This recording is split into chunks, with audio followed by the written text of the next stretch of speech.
Okay, good morning. We're back to our men's class. By the way, there's some women that are commenting they want a women's class. One woman wrote over here. I told you, right?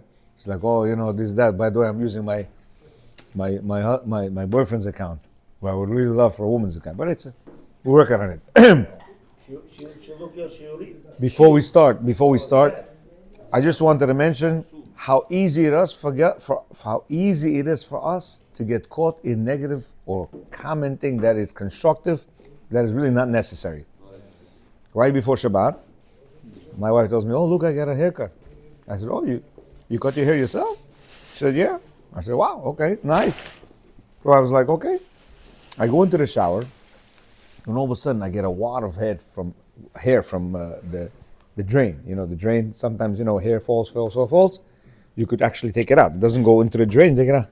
A whole wad of hair was there. I was like, "Wow, that's crazy." If that thing would have went in, it would have just clogged up the whole thing. Back in the days, I would tell her, "Listen, you got to be careful. With the hair, this and that." So now I was gonna say, "Where'd you get a haircut? In the shower? Where'd you cut your hair? And then I was like, "You know what? No good. Better take it, put it in the garbage, and yalla, that's it. Fine." I got dressed, went downstairs. Now I see oshpoche boiling on the whatchamacallit, a high boil, right? I open the refrigerator. I see the refrigerator packed with stuff that's from the whole week. A lot of it is garbage, really, like whatever. And there was another thing. So I said, "Sweetie, you know that oshpoche is boiling." Now, why did I say that? Because I asked the meat guy, I said, "Listen, how do you make the poche not smell? The soup not smell?" He goes, "You got to cook it very low temperature. Cook it low temperature, it doesn't smell." It worked last time. And she did cook it like it's been cooking for a while, but this one, she wanted to bring it to a heated degree for the Shabbat. It was right, 20 minutes, half an hour before Shabbat. Right, so I said it only because for her to know, she was in the other room reading, that keep an eye on that, right? The refrigerator was full, and usually Friday night we have to put more stuff in there, all the stuff that you're going to put. So we need, exactly, you have to make an order. And I forgot what the third thing was, but again, and then after I said those three things, I said, all these three things are technically comments and constructive comments that really I don't need to say. Why? Let them take care of it. Eventually it's not going to be, when we're going to open up and we're going to put some food in there, whatever, they'll take care of it. They'll throw some things out, they'll move things around, the soup, whatever it is. But see, people say, "I don't do comments to my wife," but they don't realize that each and one of these little constructive comments and slight criticisms, I didn't mention the hair, but imagine me mentioning the hair. It's a big criticism. It's saying, "Listen, you don't know what you're doing. You almost clogged up the drain." No matter how nice you say it. Now, is it her fault? It is. It's her hair, not my hair. I have short hair, right? Do I need to say it? I don't need to say it.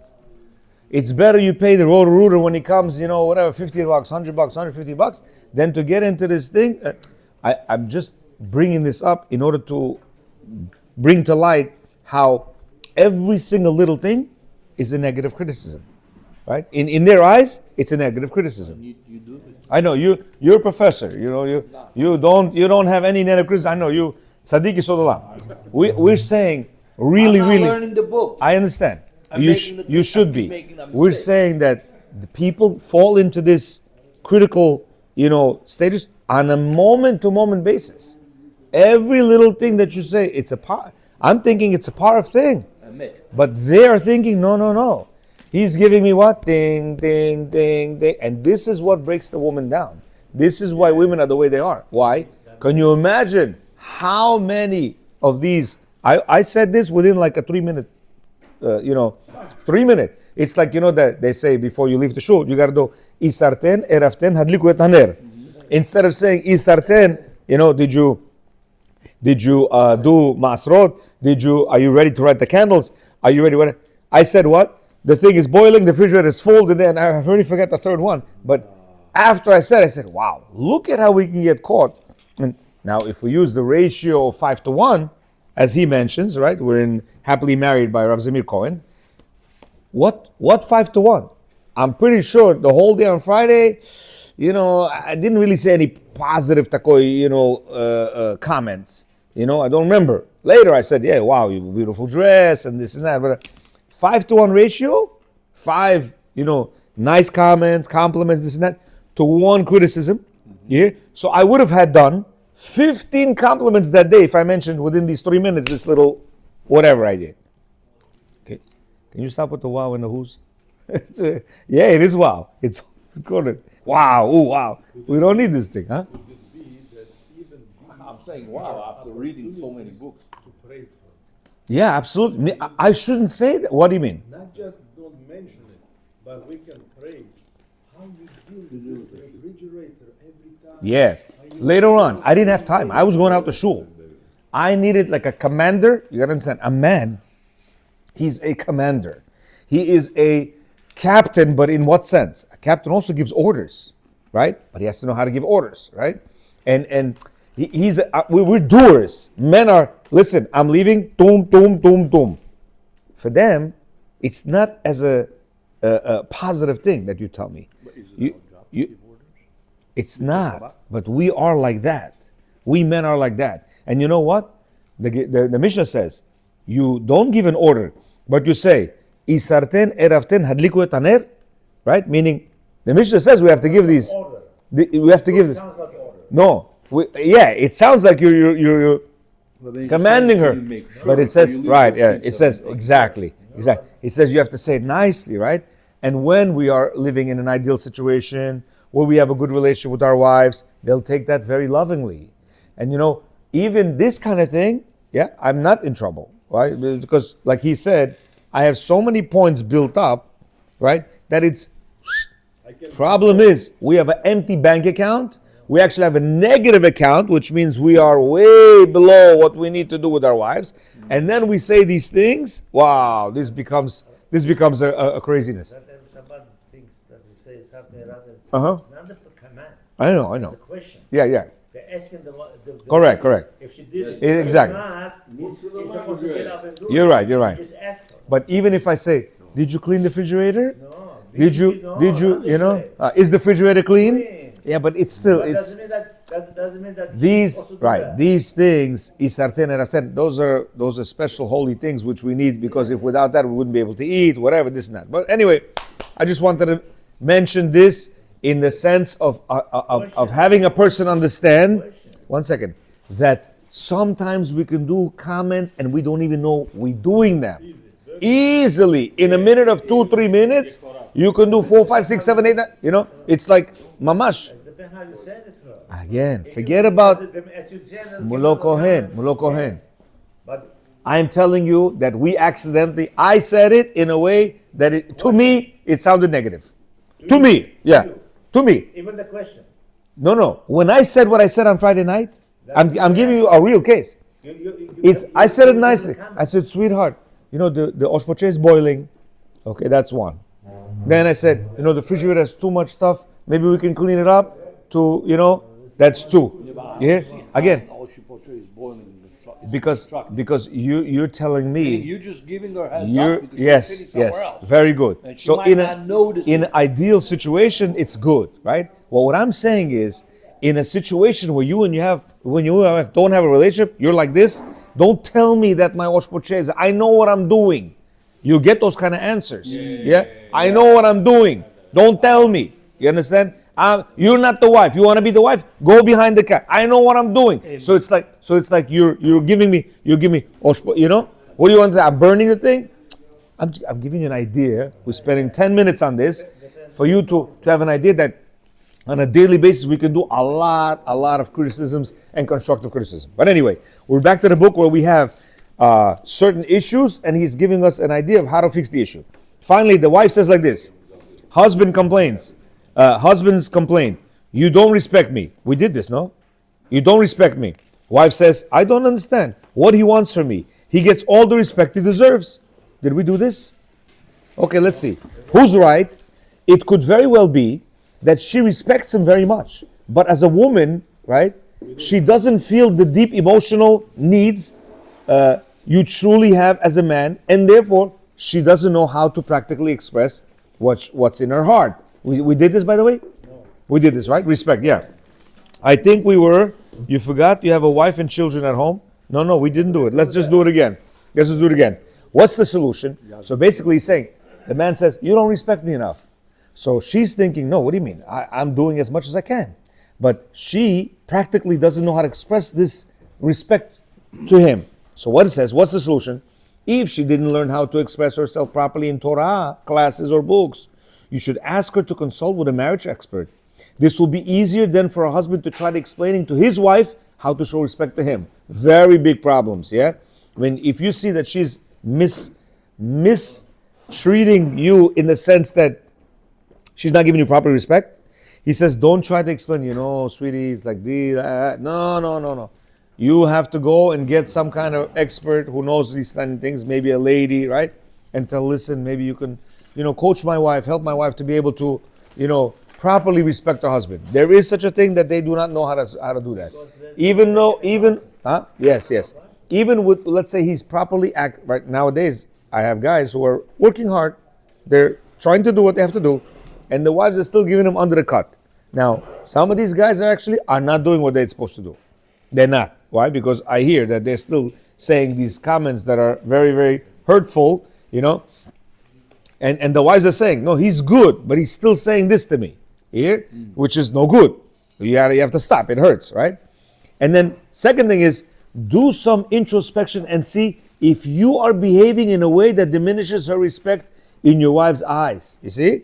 He says, a man who is addicted to computer games or sports, who yells and jumps up and down over a ball game, returns home intoxicated from parties, gets up late in the morning, is financially irresponsible or just irresponsible otherwise, should not be surprised if his wife doesn't respect him. You hear? All these are valid. Many people, they watch sports game in front of the wife. Now, there's some important things you don't give a damn about.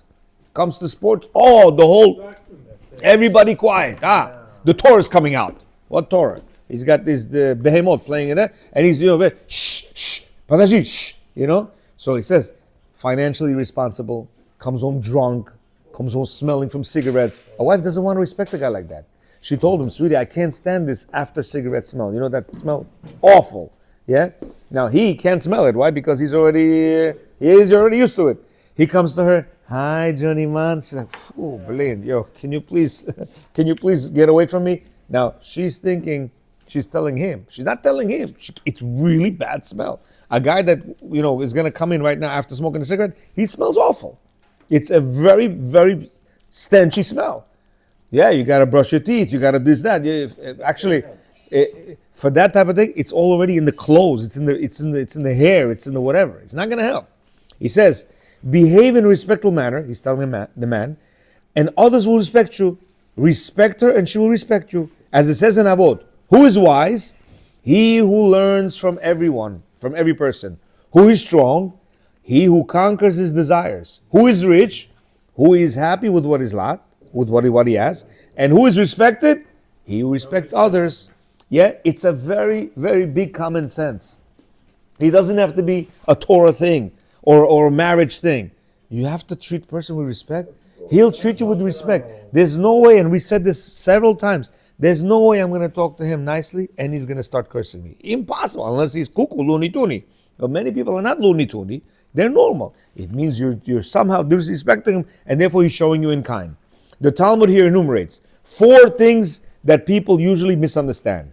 Most people tend to think that a wise person is someone people can come and ask advice from and to learn from, and who doesn't need to learn from others. That's not a wise person. A wise person learns from everybody.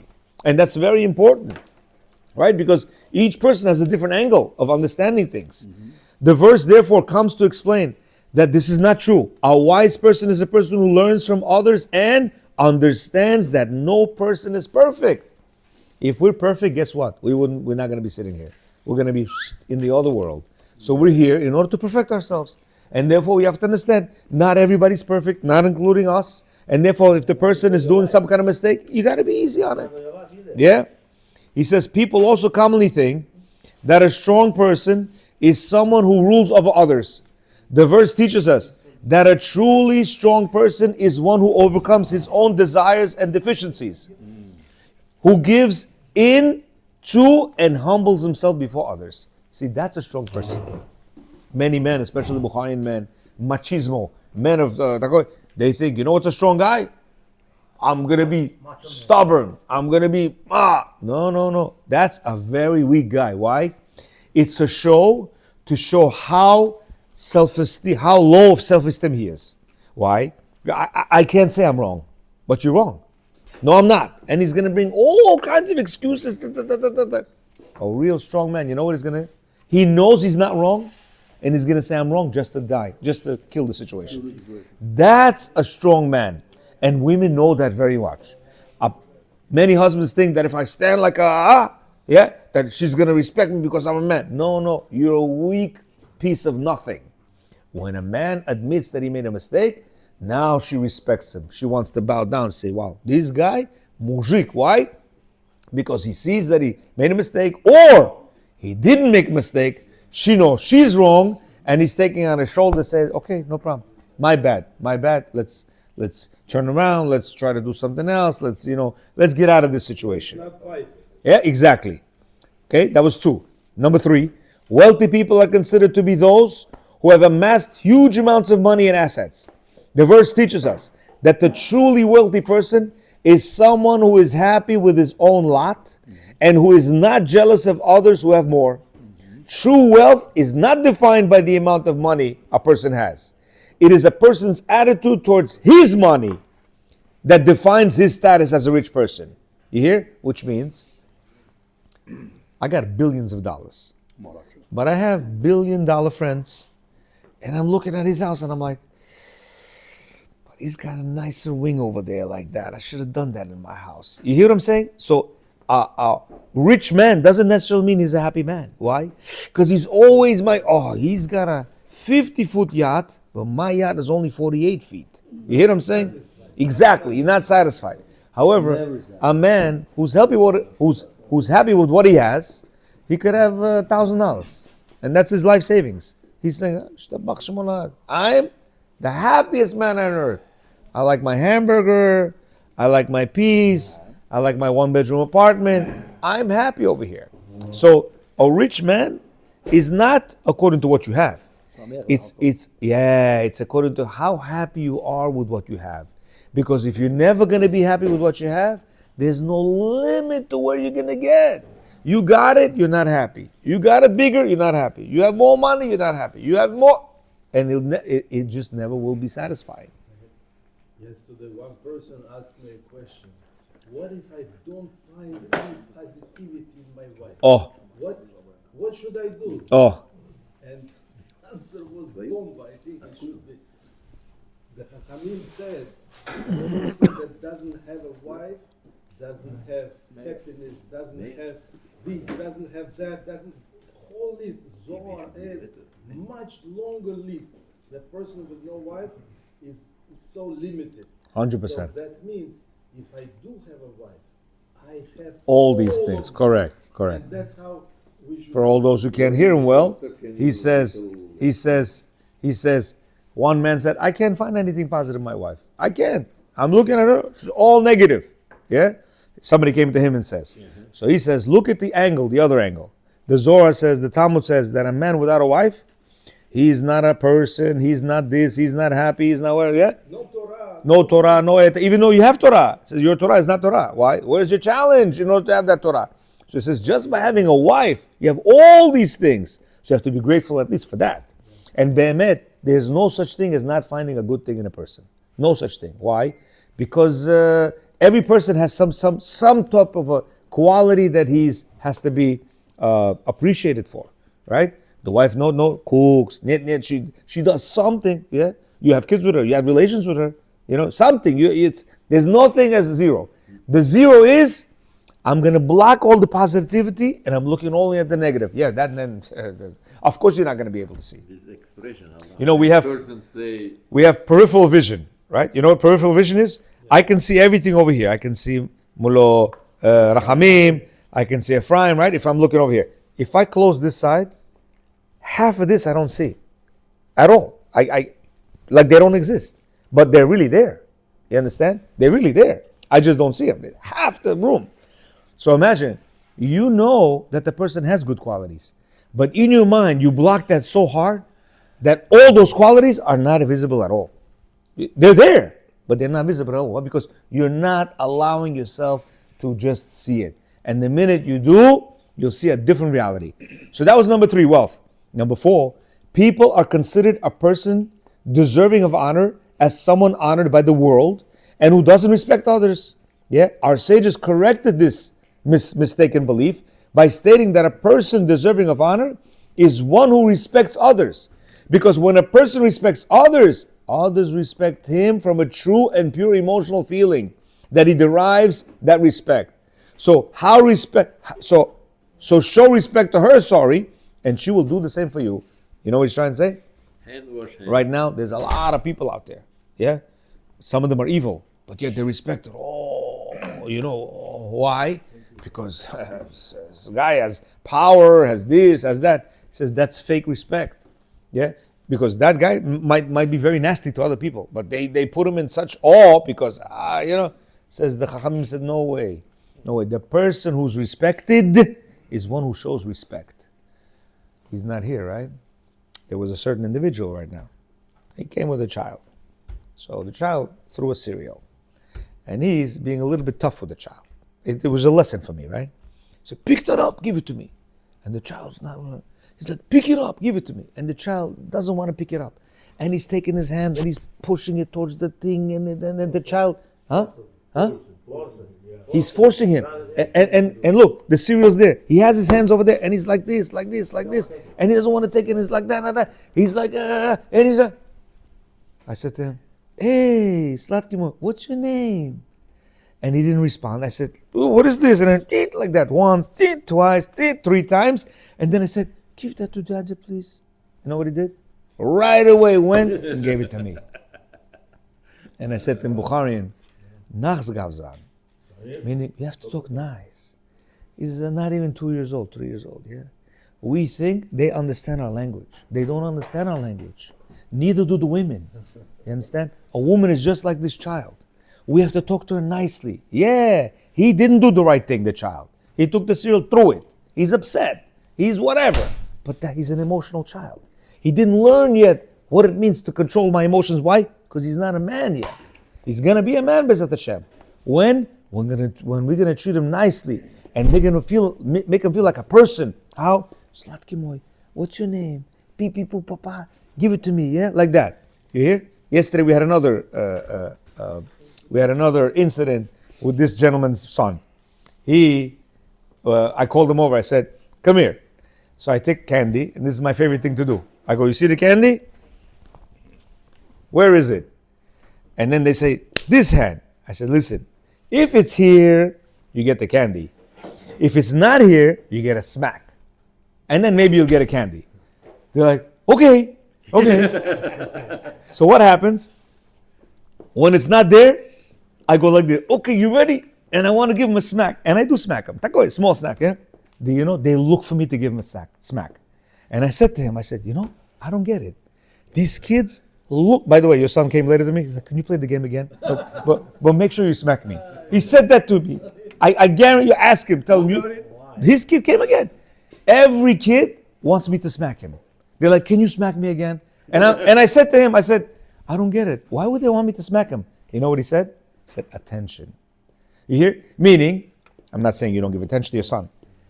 We don't give our attention to our children. We don't. Why? We give them the bare minimum attention. Meaning, I don't want to hear from you. I don't have time for you. And therefore, they feel neglected. Comes a devil like me, yeah? And I start, out of nowhere, come here. Let's play a game. He's thinking, he's calling me? He's calling me? What is he calling me for? Hey, he's playing a game with me? He wants to smack me? This is my new friend. And you know what? I kid you not. Dozens of times, if their parents would hear them say, can you smack me again? They would be like, the heck? Oh, they're crazy. What? Why are you smacking my son? Meanwhile, they don't understand. Him and my son, meaning me and their son, we're best buddies.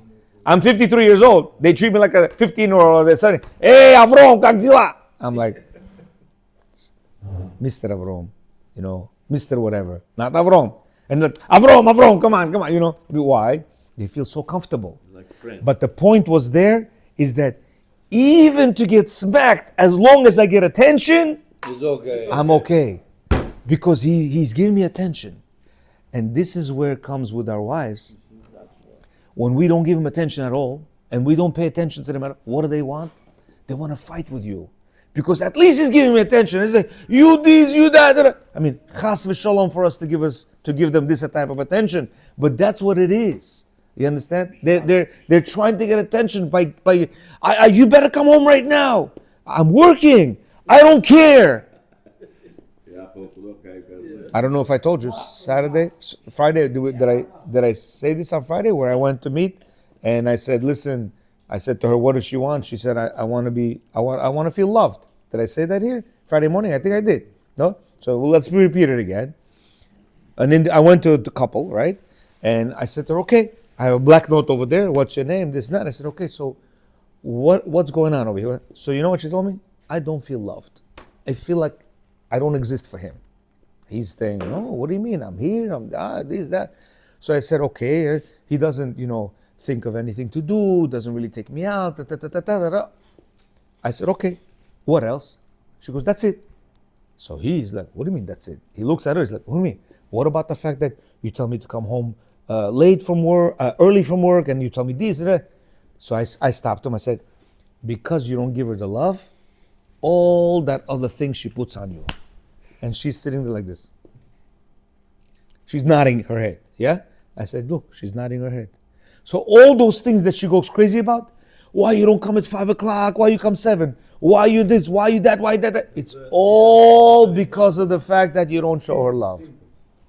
She's empty. The gas tank is empty. Zero love. So therefore, what is she going to do?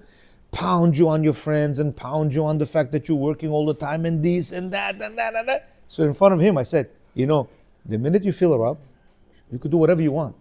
Come home 10 o'clock at night. Why? I'm full. My gasoline is full. I don't need to, bother you like this child. Can you smack me, please? You hear? So it was a big lesson. But that was that, right? Husband complains. He says, you try to control me and don't let me visit or talk freely with my friends. Anna, we just spoke about it, yeah? The wife responds, you forgot that you have a wife and children at home. He says, who's right? Usually, if you've gotten to a point where your wife involves herself in your social life, it is a sign she's not getting enough warmth and love from you. And I kid you not, I didn't read this. It was just by the way. Or alternatively, she's not getting enough help around the house. Here, we are referring to your relationship with good friends. Remember, one of the jobs of a wife is to protect, is a protective wall, to protect you for your own good.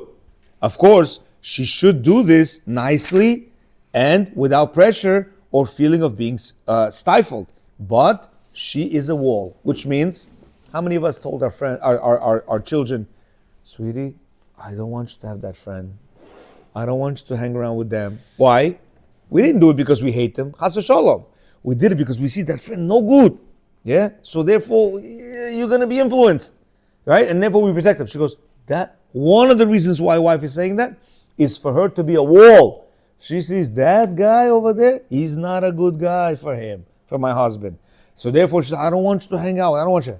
He says, that's by the way, by the side. He says, real reason, if you have good friends, right? Good individuals that, let's say, whatever, business, whatever. Okay, you need to go out one time, whatever. And she says, when she doesn't allow you to go with them, it's because there's no love and warmth. Zero. So he says, what's the solution? First of all, take an objective look at yourself. Very important words. Objective look at yourself, which means be honest and say to yourself, right? Perhaps you really are neglecting the responsibilities towards your wife and home. By the way, this guy who's not giving the love, he went to Atlantic City last night. With her permission. For one day. I'm thinking, what kind of baloney is that? I'm saying, it's your wife is starving for love, and you go with your friends to Atlantic City. And she actually was like, yeah, he's going. I'm like, you allow him? He's like, yeah. It's only for one day at least. So I don't know. I don't know what kind of relationship is there, but that's not supposed to be. Your wife is starving for love. You go with one friend, 24-hour period. You're going to sleep over there while your wife is sleeping alone. A little bit not normal, but this is where he's saying, my friend, take an objective look at yourself. Perhaps you really are neglecting your responsibilities towards your wife and home.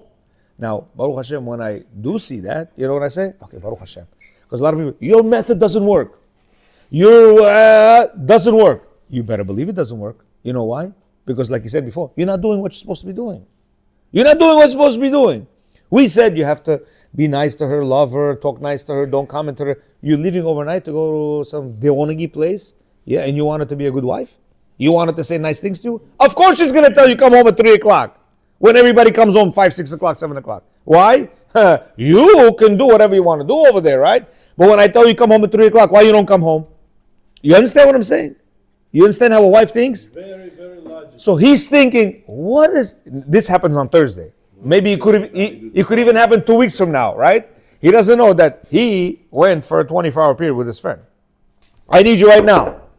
He's like, what? Are you normal? He's telling her, are you normal? How can I come from work right now at 3 o'clock? She's thinking, Mamzer, you didn't remember? You went 24-hour period. I didn't say anything. Yeah. Why weren't you working at the time?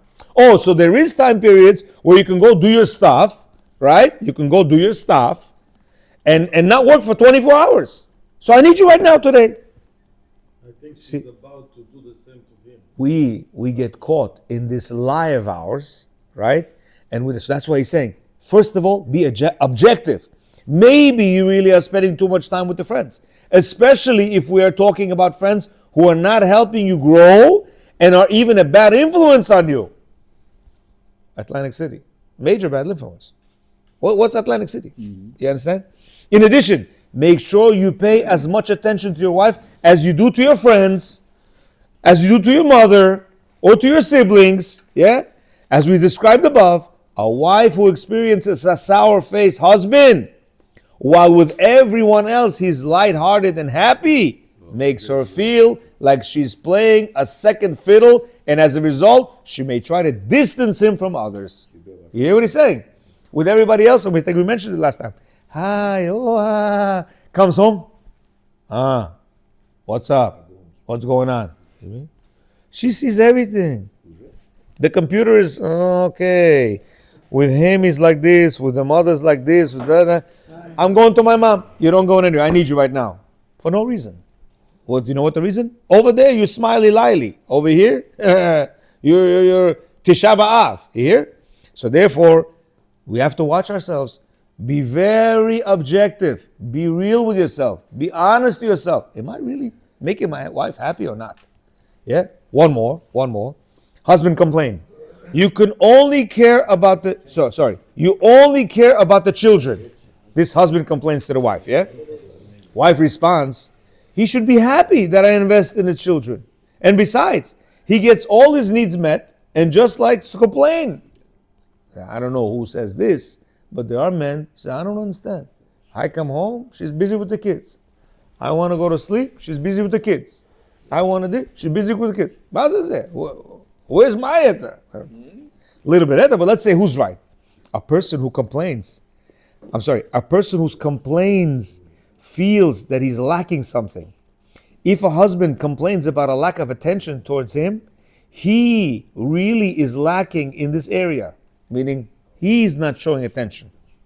But his use of words, you only care about the children, are actually contain a hidden compliment, meaning it's as if he's saying, you know so well how to provide warmth and respect to the children, and that makes me very happy, but please, let me have some of that. Yeah? Again, he is on the side of taking. Yeah. He's okay, but let's say he is. It's another hidden compliment? Yeah. When the wife wants the husband to always spend time with her. Yeah. When she says, I want you home. Absolutely. She likes him. Yeah, of course. No, of course. We always say that. If she's complaining, listen, she loves you. The minute she stops complaining, you better start worrying because she's like, okay, this guy, I'm out. I no longer want to be in this relationship. You understand? So if she's complaining, but here he's saying what? He wants to care for the children, but he knows he doesn't. Yeah, that's what he's trying to say. He wants to care, but he doesn't. And he sees that. So what does he say? Why you care so much about the children? Kilu, you know? He wants to be able to care for them also, but he can't, for whatever reason. There's men, they cannot. Wait, that's not what he said. He said that he wants that type of care towards himself. I know. But that's because he knows that he's lacking something, lacking showing the kids attention. Yeah, look what he says. Actually, there's a hidden compliment. First, he says a person who complains feels that he's lacking something. If a husband complains about a lack of attention towards him, he really is lacking in this area, which means he's not showing attention. But his use of words, you only care about the children, actually contains a hidden compliment. It is as if he's saying, you know so well how to provide warmth and respect to the children, and that makes me very happy, but please, let me have some of that. And furthermore, Let me have some of what's the solution he's offering? Oh, let's see. What's the solution? Look at the positive in the situation. You have a wife with a deep connection to her children, which only benefits you and your family. Children are generally unable to get enough of love and warmth they need from a father due to his nature. But your wife can sing and can dance with them and show them affection in ways you cannot. There's men who want to go on vacation with their wife. You know what the wife says? I have what's called disattachment order, or whatever you call that. They cannot leave their kid for 1 or 2 days with a babysitter. They cannot. I can't. He's like, come on, let's go 4 or 5 days. We're gonna go, whatever, just you and I. He wants to, right? So I can't. Either we take him or we now go. He's saying, what do I need him for? I want, right. I wanna, just spend time with you. So in this case, right? He says it's good.